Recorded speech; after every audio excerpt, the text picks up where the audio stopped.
Hello વિદ્યાર્થી મિત્રો, હું છું વિજય પટેલ. બાયોલોજીની અંદર આપનું હાર્દિક સ્વાગત કરું છું. આજે આપણે ધોરણ 11 સાયન્સ પ્રકરણ નંબર 5 એના વિશે આપણે અભ્યાસ કરતા હતા. આજનો આપણો ટોપિક છે પુષ્પના વિવિધ ભાગો વિશે. તો ચાલો આપણે પુષ્પના વિવિધ ભાગો વિશે અભ્યાસ શરૂ કરીએ. તો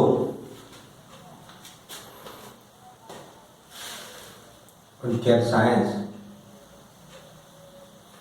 પ્રકરણ નંબર 5 પુષ્પના વિવિધ ભાગો. પુષ્પના વિવિધ ભાગો ના સંદર્ભમાં આપણે પુષ્પ વિશે સંપૂર્ણપણે અભ્યાસ કરી ગયા. હવે પુષ્પની અંદર જોવા મળતા વિવિધ ભાગો વિશે અભ્યાસ કરવા જઈ રહ્યા છીએ. તો પુષ્પના વિવિધ ભાગો મુખ્યત્વે 4 છે. કયા કયા? તો સૌથી બહારનો વજ્ર ચક્ર, ત્યાર પછી આવે છે દલ ચક્ર, પછી આવે છે પુકેસર ચક્ર અને પછી આવે છે સ્ત્રીકેસર ચક્ર. તો વજ્ર ચક્ર, દલ ચક્ર, પુકેસર ચક્ર અને સ્ત્રીકેસર ચક્ર ના સંદર્ભમાં આપણે અભ્યાસ કરવા જઈ રહ્યા છીએ. હવે વજ્ર ચક્ર વિશે સૌપ્રથમ આપણે અભ્યાસ કરીશું કે વજ્ર ચક્ર એક્ઝેક્ટલી શું છે. તો વજ્ર ચક્રના સંદર્ભમાં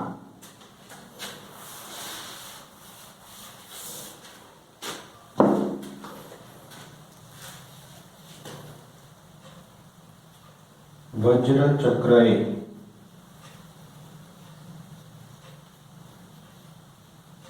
પુષ્પનું સૌથી બહારનું ચક્ર છે. સૌથી બહારની બાજુએ ગોઠવાયેલું જોવા મળે છે. વજ્ર ચક્રમાં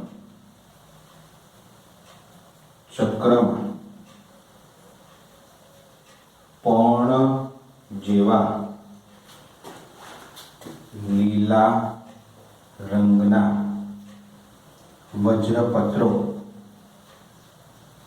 પત્રોથી બનેલું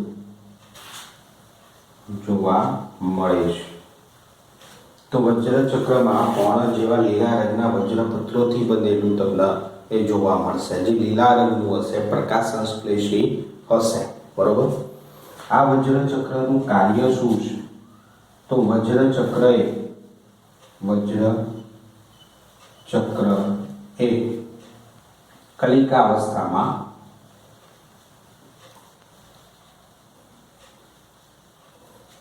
અવસ્થામાં પુષ્પનું રક્ષણ કરે છે.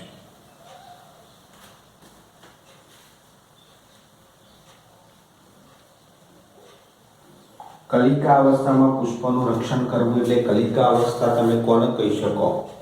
તો જ્યારે પણ પુષ્પ હોય છે અને એનું ફલનની ઘટના અથવા તો પુષ્પના નિર્માણની સૌપ્રથમ ઘટના એ કલિકા અવસ્થામાં હોય છે.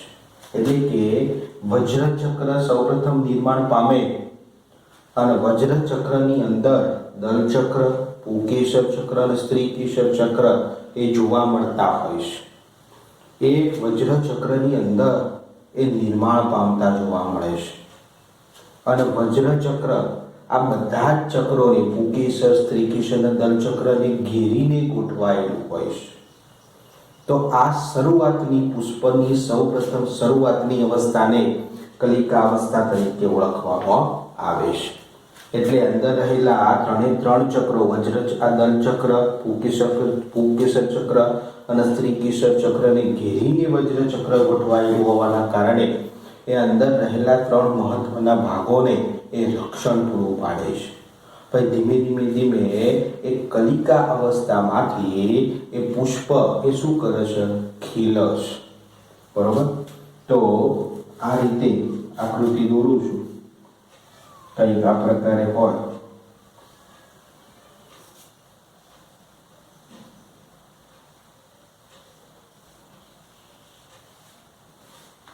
આ કલિકા અવસ્થા છે અને આ કલિકા અવસ્થાની અંદર આ વજ્રપત્રો છે બધા, અને એની અંદર દલ ચક્ર, પુકેસર ચક્ર અને સ્ત્રીકેસર ચક્ર હોય છે. અને પછી જેમ પુષ્પનો વિકાસ થાય કલિકામાંથી, એ શું થાય છે, આખું પુષ્પ અંદરથી પુકેસરો બહાર નીકળે, સ્ત્રીકેસરો બહાર નીકળે અને દલપત્રો બહાર નીકળે છે. એટલે પુષ્પ એ ખીલેલું હોય છે અથવા તો પુષ્પ ખીલશ. આ પ્રકારે એ પુષ્પ એ ખીલતું જોવા મળે છે. તો આ ખીલેલું પુષ્પ છે. તો આ કલિકા અવસ્થા છે, આ ખીલેલું પુષ્પ છે.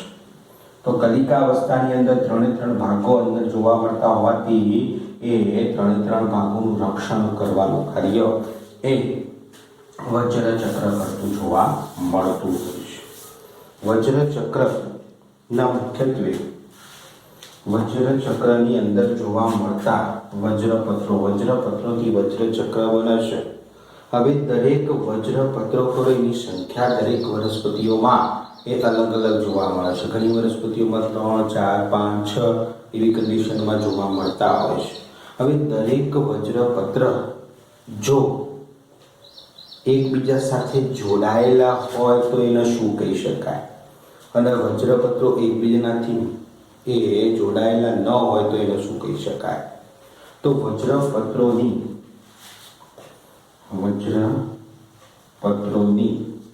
સ્થિતિના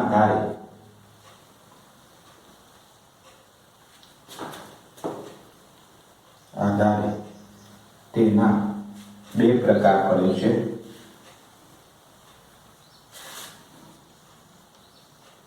એક યુક્ત દલપત્ર, આ યુક્ત વજ્રપત્ર,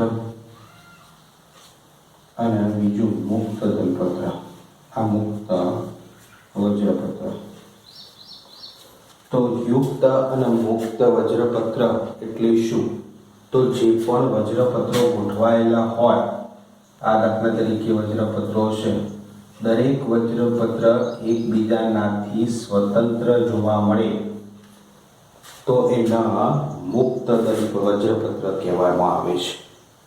પણ આ વજ્રપત્રો એ એકબીજાનાથી જોડાયેલી કન્ડિશનમાં હોય, મીન્સ આ રીતે વજ્રપત્રની દરેક ધાર એકબીજા સાથે આ રીતે જોડાયેલી હોય. તો જોડાયેલી કન્ડિશન હોય તો યુક્ત વજ્રપત્ર, જો દરેક વજ્રપત્ર એકબીજાથી મુક્ત હોય તો મુક્ત વજ્રપત્ર તરીકે ઓળખવામાં આવે છે. ક્લિયર આ વસ્તુ?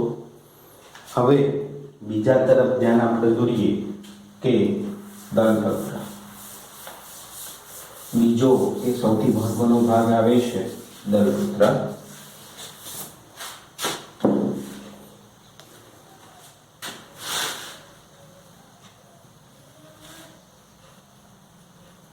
દલચક્ર આપણે લખીએ. ચક્ર. દલચક્રના લક્ષણો શું છે? તો દલચક્ર એ બીજા નંબરનું સૌથી મોટું ચક્ર તમે ગણી શકો છો. વજ્રપત્રો કરતા એ મોટું જોવા મળે છે. આ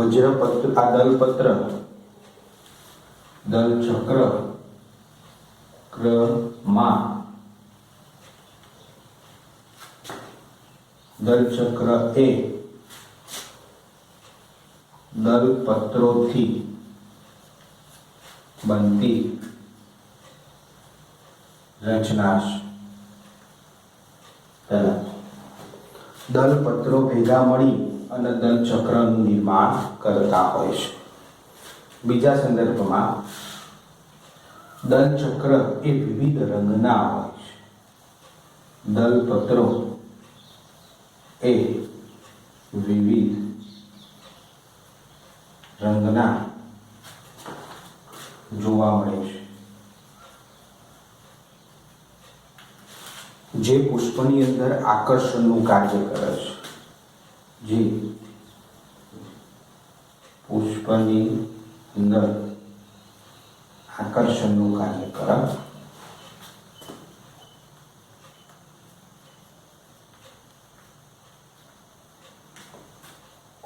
આકર્ષણનું કાર્ય કરે એટલે મનુષ્ય, આપણે ગુલાબની લાલ રંગની પોખડીઓ જોઈએ છીએ તો એના પ્રત્યે તમે શું થાય છો? આકર્ષિત થાઓ છો.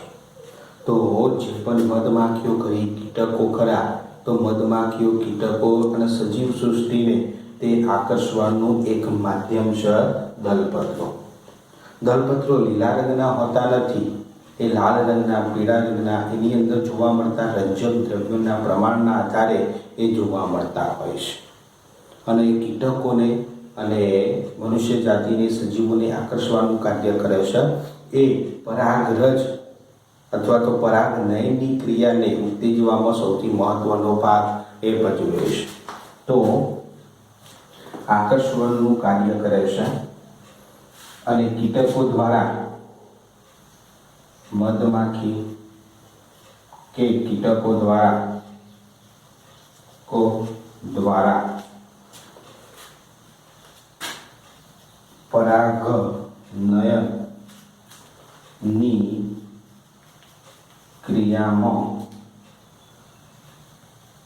સહાયક તરીકે વર્તે છે. જે રીતે તમે વજ્રપત્રોને બે વિભાગોમાં વહેંચ્યા હતા, યુક્ત અને મુક્ત, તો એ જ રીતે દલપત્રોને પણ મુખ્યત્વે બે પ્રકારોમાં વહેંચી શકાય છે. યુક્ત દલપત્ર અને મુક્ત દલપત્ર. યુક્ત દલપત્ર એટલે શું? મુક્ત દલપત્ર એટલે શું? તો પુષ્પની અંદર જે પણ દલપત્રો જોવા મળતા હોય એ દલપત્રોની ધારો, આ એક દલપત્ર છે તો એની ધાર બીજા દલપત્ર સાથે જોડાયેલી હોય. ત્રીજું દલપત્ર તો એની પણ ધાર એકબીજા સાથે જોડાયેલી હોય તો એને યુક્ત દલપત્ર કહેવામાં આવે. અને મુક્ત દલપત્ર મીન્સ દરેક ધારો એ એકબીજાનાથી સ્વતંત્ર હોય. આ એક દલપત્ર અલગ જોવા મળે, બીજું દલપત્ર અલગ જોવા મળે, ત્રીજું દલપત્ર અલગ જોવા મળે. તો દરેક દલપત્ર એ એકબીજાનાથી સ્વતંત્ર હોય તો એને મુક્ત દલપત્ર તરીકે ઓળખવામાં આવે છે. ક્લિયર વસ્તુ? તો આ તો દલ ચક્રના સંદર્ભમાં. હવે દલ ચક્રની જે પણ કિનારીઓ છે એ કિનારીઓ જો એકબીજા સાથે જોડાયેલી હોય તો શું હોય? અને એકબીજાથી મુક્ત હોય તો આ જે પણ દલપત્રની જે પણ કિનારીવાળો વિસ્તાર ખરો એ કિનારીવાળો વિસ્તાર એ પુષ્પની અંદર કેવી રીતે એ ગોઠવાયેલો હોય છે? તો એ ગોઠવણી કયા પ્રકારની હોય છે? તો એ ગોઠવણીના આધારે એક ટોપિક રચાયો છે કે જેને કલિકાંતર વિન્યાસ કહેવામાં આવે છે. તો વજ્રપત્રો અને દલપત્રો એ પોતાની મુક્ત સ્થિતિમાં, કેવી મુક્ત સ્થિતિમાં, એમની ધારો એ એકબીજા સાથે કેવી રીતે ગોઠવાયેલી હોય છે, એમની સ્થિતિ શું હોય છે, એ સ્થિતિના આધારે એક ટોપિક આપણે જોવાનો છે કલિકાંતર વિન્યાસ. તો ચલો આપણે કલિકાંતર વિન્યાસ સાથે સંબંધિત એ આપણે અભ્યાસ શરૂ કરીએ.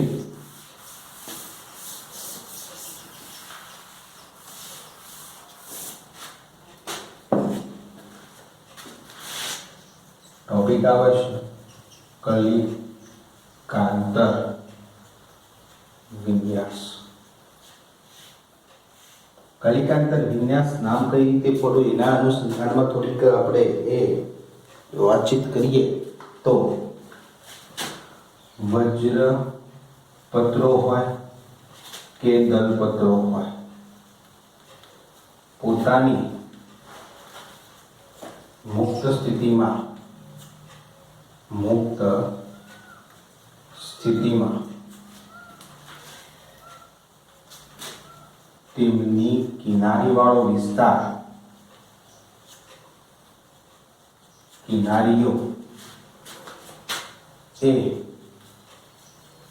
એકબીજા સાથે કેવી રીતે ગોઠવાય છે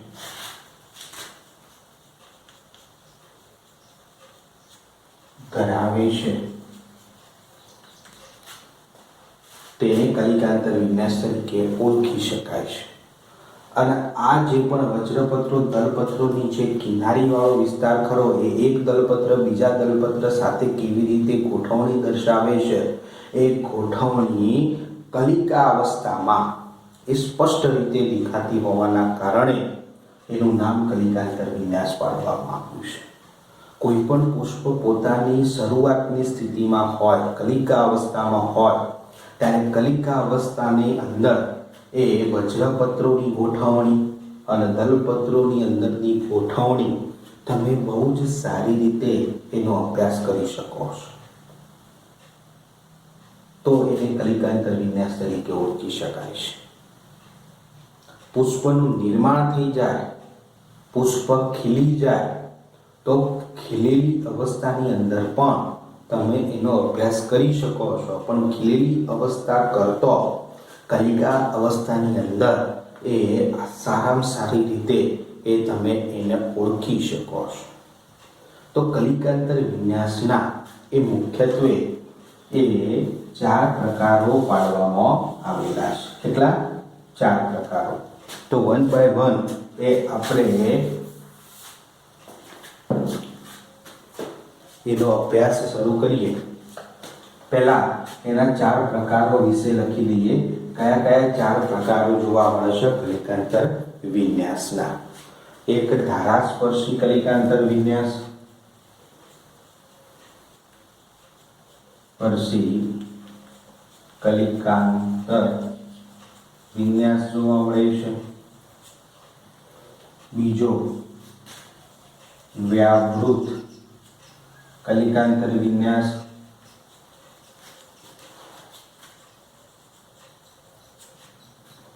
ત્રીજું આચ્છાદિત કલિકાંતર વિન્યાસ,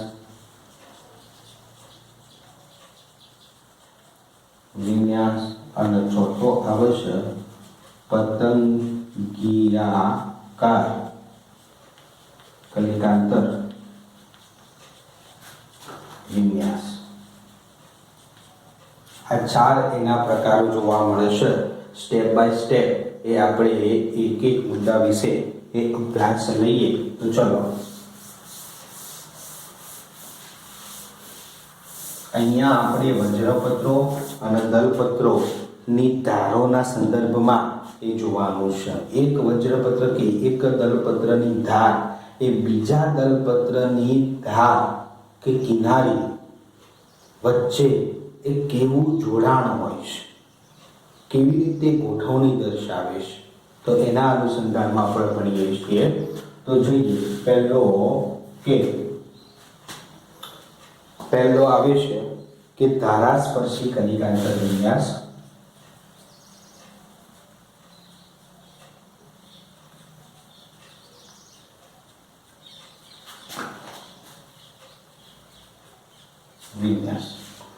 શબ્દ ઉપરથી તમને એ થોડોક અંદાજ આવી જાય કે ધારા મીન્સ ધાર. કોની ધાર? વજ્રપત્રો દલપત્રોની ધાર, બંને બાજુની ધાર વજ્રપત્રો દલપત્રોની. તો આ એક વજ્રપત્ર કે દલપત્ર હોય તો એની આ એક ધાર અને એની આ એક ધાર. તો આ બંને ધારો એ બાજુમાં બીજું જે વજ્રપત્ર કે દલપત્ર ગોઠવાયેલું હોય એની સાથે એ કેવી રીતનું જોડાણ દર્શાવે છે. બરોબર? તો ધારાસ્પર્શી શબ્દ વાપર્યો છે. તો આ એક દલપત્ર કે વજ્રપત્ર હોય, આ એક દલપત્ર કે વજ્રપત્ર હોય, તો બંને ધારો ખરી એ કેવી હોય? એ એકબીજાના સામસામે આ રીતે એ જોવા મળતી હોય છે. એક ધાર કે અંદર કે એક ધાર બહાર જોવા મળતી નથી, પણ બંને ધારો એ બંને દલપત્રોની સામસામે જ ગોઠવાયેલી હોય તો એને તમે શું કહી શકો? ધારાસ્પર્શી. આપણે એક આકૃતિ દોરીએ ધારાસ્પર્શીના સંદર્ભમાં. સિમ્પલ.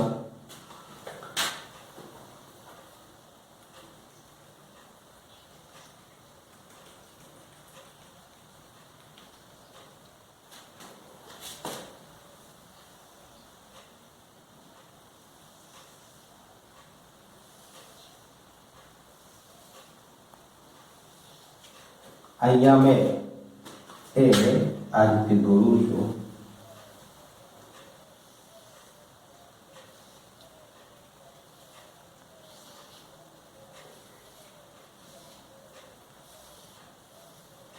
આ રીતે જોજો, આ એક પર્ણની ધાર છે, આ વજ્રપત્ર દલપત્રની આ એક ધાર છે, આ બીજી ધાર છે. આ એક દલપત્ર થયું કે એક વજ્રપત્ર થયું. આ બીજું એ વજ્રપત્ર કે દલપત્ર છે, એની આ એક ધાર છે, આ બીજી ધાર છે. તો બીજું વજ્રપત્ર, આ ત્રીજું વજ્રપત્ર કે આ ચોથું વજ્રપત્ર કે દલપત્ર, આ પાંચમું વજ્રપત્ર કે દલપત્ર છે. તો જોજો તમે, દરેક વજ્રપત્ર કે દલપત્રની બંને ધારો, આ એક ધાર અને આ બીજી ધાર, બીજા દલપત્રના એ બંને ધારો સાથે કેવો સંબંધ દર્શાવે છે? તો આ એક ધાર જોજો, આ બીજી ધાર જોજો, બંને મેં કેવી દોરી છે? સામ સામે દોરેલી છે. આ ધાર અંદર નથી કે આ ધાર બહાર નથી. તો બંને વજ્રપત્રો કે બંને દલપત્રોની ધારો એકબીજા સાથે એ સીધી ગોઠવાયેલી હોય તો સીધી ગોઠવણીને ધારાસ્પર્શી કલિકાંતર વિન્યાસ તરીકે ઓળખવામાં આવે છે. અને જો આ વજ્રપત્રો કે દલપત્રો એ જોડાયેલા હોય, જો મુક્ત હોય તો સામ સામે ગોઠવાયેલા હોય પણ જોડાયેલા હોય નહીં, કિનારીઓ જોડાયેલી હોય નહીં. અને જો જોડાયેલી હોય તો આ રીતે એકબીજા સાથે આપણે જોડી દઈએ. તો આ રીતે મેં જોડી દીધા તો ધારાસ્પર્શી કલિકાંતર વિન્યાસ એકબીજા સાથે કેવો છે? જોડાયેલો છે. એના આપણે શું કહીશું? જો વજ્રપત્રો આ રીતે જોડાયેલા હોય તો યુક્ત વજ્રપત્રી, અને જો દલપત્રો એકબીજા સાથે જોડાયેલા હોય તો યુક્ત દલપત્રી કહે છે. ક્લિયર વસ્તુ?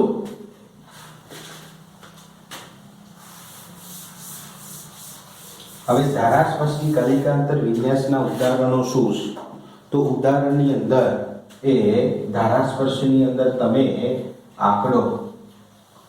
આંકડાનું એ પુષ્પ તમે નિહાળશો ત્યારે તમે ધારાસ્પર્શી કલિકાંતર વિન્યાસ એ જોવા મળશે. એવી ઘણી બધી વનસ્પતિઓ છે કે જેની અંદર એ ધારાસ્પર્શી કલિકાંતર વિન્યાસ એ તમે જોઈ શકશો. ફક્ત વજ્રપત્રો દલપત્રોની ધારો એકબીજા સાથે સીધી હોય તો એને ધારાસ્પર્શી કહી શકાય. હવે એ બીજા ઉદાહરણ તરફ જઈએ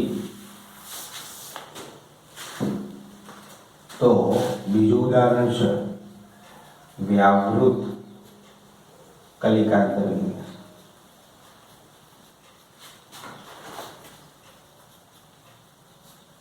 વ્યાવૃત કલિકાંતર વિન્યાસ તમે કોને કહેશો?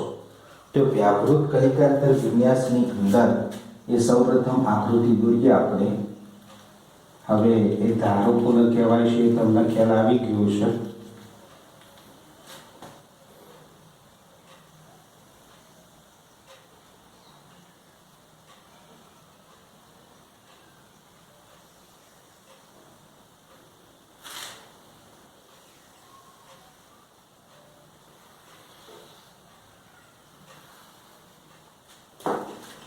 તો આની અંદર તમે એ ધ્યાન દઈને એ જોશો તો તમને શું જોવા મળે છે એ જોજો.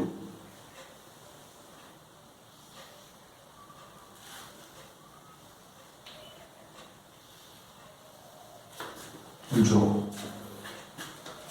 આ એક વજ્રપત્ર કે દલપત્ર છે, આ બીજું વજ્રપત્ર કે દલપત્ર છે, આ ત્રીજું વજ્રપત્ર કે દલપત્ર છે, આ ચોથું વજ્રપત્ર કે દલપત્ર, આ પાંચમું વજ્રપત્ર કે દલપત્ર છે. આ પહેલા નંબરના વજ્રપત્ર ઉપર થોડુંક ધ્યાન કે દલપત્ર ઉપર ધ્યાન આપો તો આની એક ધાર આ એક ધાર છે, આ બીજી ધાર છે, અને બીજું વજ્રપત્ર ઉપર ધ્યાન આપો તો પહેલા વજ્રપત્રની આ ધાર ખરી એ કેવી છે? અંદરની તરફ છે પુષ્પના, અને બીજા વજ્રપત્રની આ એક ધાર ખરી એ આ ધારની બહાર છે, તો બીજી ધાર અંદરની તરફ છે. તો એક વજ્રપત્ર હોય કે દલપત્ર હોય એની એક ધાર અંદરની તરફ તો બીજી ધાર બહારની તરફ છે. આની અંદર જોજો, એક ધાર બહારની તરફ તો એક ધાર અંદરની તરફ, ત્રીજાની અંદર પણ એક ધાર બહારની તરફ તો એક ધાર અંદરની તરફ, ચોથાની અંદર પણ એક ધાર બહારની તરફ તો એક ધાર અંદરની તરફ છે. તો દરેક વજ્રપત્ર હોય કે દલપત્ર હોય એની એક ધાર એ પુષ્પની અંદરની તરફ વળેલી હોય અને બીજી ધાર બહારની તરફ જોવા મળતી હોય, તો આવી ગોઠવણીને, આવી વજ્રપત્રની ગોઠવણી કે આવી દલપત્રની ગોઠવણીને તમે વ્યાવૃત પ્રકારનો કલિકાંતર વિન્યાસ તરીકે ઓળખી શકો છો. અને વ્યાવૃત પ્રકારના કલિકાંતર વિન્યાસનું એક ઉદાહરણ આપીએ તો જાસૂદનું પુષ્પ હોય એ જાસૂદના પુષ્પની અંદર સામાન્ય રીતે તમે સ્પષ્ટ રીતે જોઈ શકો છો. બીજું ભીંડા હોય એ ભીંડાનું પુષ્પ ખરું એની અંદર પણ તમે વ્યાવૃત પ્રકારનો કલિકાંતર વિન્યાસ જોઈ શકો છો. ક્લિયર? હવે ત્રીજા ઉદાહરણ ઉપર થોડુંક ધ્યાન કેન્દ્રિત કરીએ.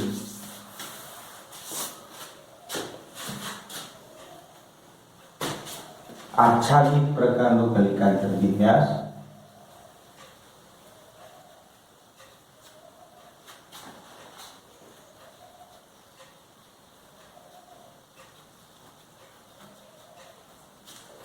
આચ્છાદિત કલિકાંતર વિન્યાસના સંદર્ભમાં જોઈએ, આકૃતિ દોરીએ.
ચલો, આની અંદર થોડુંક તમે ધ્યાન કેન્દ્રિત કરશો તો આ એક વજ્રપત્ર છે કે દલપત્ર છે, આ બીજું વજ્રપત્ર કે દલપત્ર છે, આ ત્રીજું વજ્રપત્ર કે દલપત્ર, આ ચોથું વજ્રપત્ર કે દલપત્ર, આ પાંચમું વજ્રપત્ર કે દલપત્ર છે.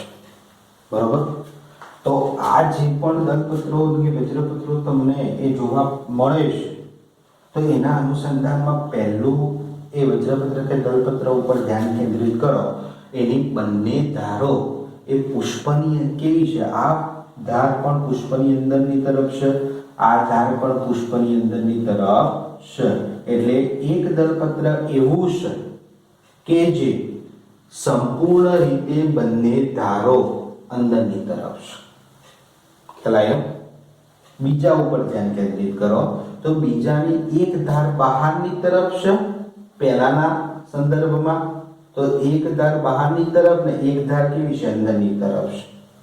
ત્રીજા ઉપર કેન્દ્રિત કરો તો ત્રીજાની બંને ધારો એ પુષ્પની બહારની તરફ છે.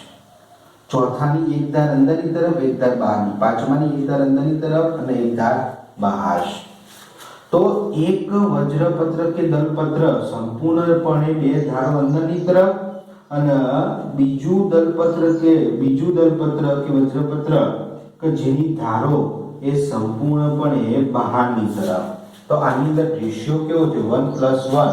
1+1 મીન્સ જેટલા પણ વજ્રપત્રો હોય, જેટલા પણ દલપત્રો હોય, ગમે તે 5 હોય તો 5માંથી એક દલપત્રની બંને ધારો અંદરની તરફ હોય અને બીજું એક દલપત્ર કે વજ્રપત્રની ધારો સંપૂર્ણપણે બહારની તરફ હોય, તો આની અંદર એ આપણે એ 5 જોવા મળતા હતા વજ્રપત્રો કે દલપત્રો, એમાંથી પહેલા નંબરનું અને ત્રીજા નંબરનું દલપત્ર એ કેવું છે? એક સંપૂર્ણપણે અંદર, એક સંપૂર્ણપણે બહાર. એટલે બીજા ખરા એ કેવી રીતે ગોઠવાયેલા હોય? વ્યાવૃત પ્રકારે. તો બીજા બધા વજ્રપત્રો કે દલપત્રો વ્યાવૃત પ્રકારે, પણ બે દલપત્રો કે વજ્રપત્રો એક સંપૂર્ણપણે અંદર અને એક સંપૂર્ણપણે બહાર હોય તો એને આચ્છાદિત પ્રકારનો કલિકાંતર વિન્યાસ તરીકે ઓળખી શકાય છે. ક્લિયર વસ્તુ? હવે આચ્છાદિત પ્રકારની અંદર ઉદાહરણ આપતો કેશિયા, ઉદાહરણ સ્વરૂપે કેશિયા ની અંદર આ જોવા મળે છે કે ગુલમોહરની અંદર જોવા મળે છે. આ પ્રકારની એ રચના એ જોવા મળતી હોય આચ્છાદિત પ્રકારની કલિકત્તર વિન્યાસ. હવે ચોથા ઉપર એ થોડુંક ધ્યાન કેન્દ્રિત કરીએ.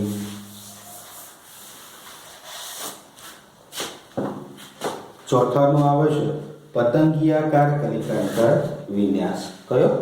પતંગિયાકાર કલિકાંતર વિન્યાસ.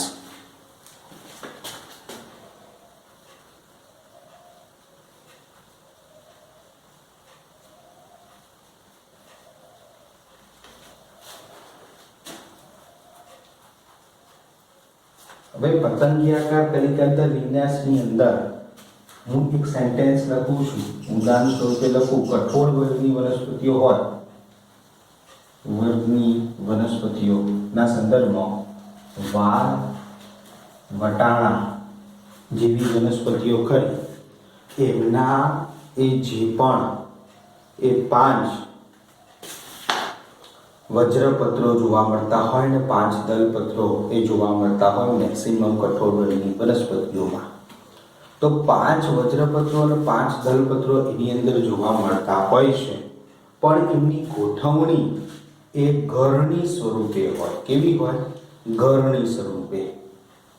દાખલા તરીકે ઘરની હોય તો ઘરણીનો આકાર કેવો હોય છે? ઉપર પોકળો હોય છે અને નીચેથી સોકળો થતો જાય છે. તો એવી જ રીતે આની અંદર એ જે વજ્રપત્રો દલપત્રો ખરા, તો એના અનુસંધાનમાં હું દોરું છું.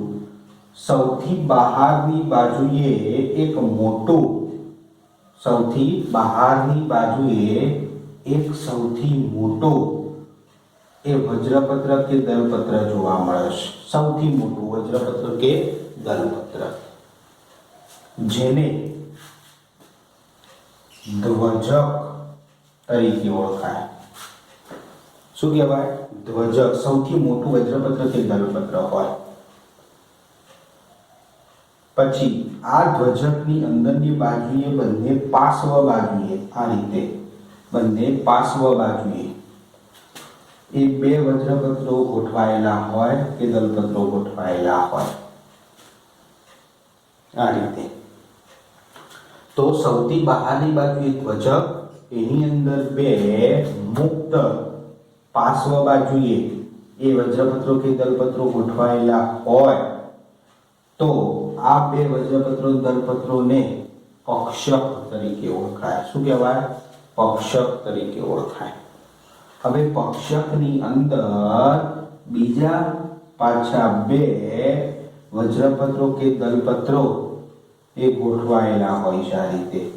પણ અંદરની બાજુએ જે આ સૌથી અંદરની બાજુએ 2 વજ્રપત્રો કે દલપત્રો ગોઠવાયેલા હોય એ એકબીજાનાથી કેવા હોય? જોડાયેલા હોય, એટલે એક જ ગણવામાં આવે છે. તો આ એકબીજા સાથે જોડાયેલા છે એટલે એક છે. આમ વાસ્તવમાં 2 છે પણ એક બીજા સાથે જોડાયેલા છે એટલે એક જ ગણવામાં આવે. તો સૌથી અંદરની બાજુએ જે પણ એ તમને આ જોવા મળે છે એને નોતલ તલ તરીકે ઓળખાય. તો સૌથી બહારની બાજુએ સૌથી મોટું ધ્વજક, એની અંદરની બાજુએ પક્ષક, એની અંદરની બાજુએ નોતલ અને નોતલ એ યુક્ત જોવા મળે છે. તો આ પ્રકારે એક ઘરની સ્વરૂપે જોવા મળે. સૌથી બહાર મોટું, એનાથી નાનું, એનાથી એ નાનું. અને આની અંદર એ વજ્રપત્રો આની અંદર પુકેશર અને સ્ત્રીકેશર તમને એ જોવા મળશે. તો આ પ્રકારની જો ગોઠવણી દર્શાવતા હોય તો એને પતંગિયાકાર કલિકાંતર વિન્યાસ તરીકે ઓળખવામાં આવે છે. ક્લિયર વસ્તુ? તો આ તો આપણો કલિકાંતર વિન્યાસનો ટોપિક, જે આપણે વજ્રપત્રો પૂર્ણ કર્યા. હવે આ દલપત્રોની ગોઠવણી પૂર્ણ કરી. હવે આપણે બીજા બે ચક્રો, પુકેશર ચક્ર અને સ્ત્રીકેશર ચક્ર સાથે આપણે અભ્યાસ શરૂ કરીશું.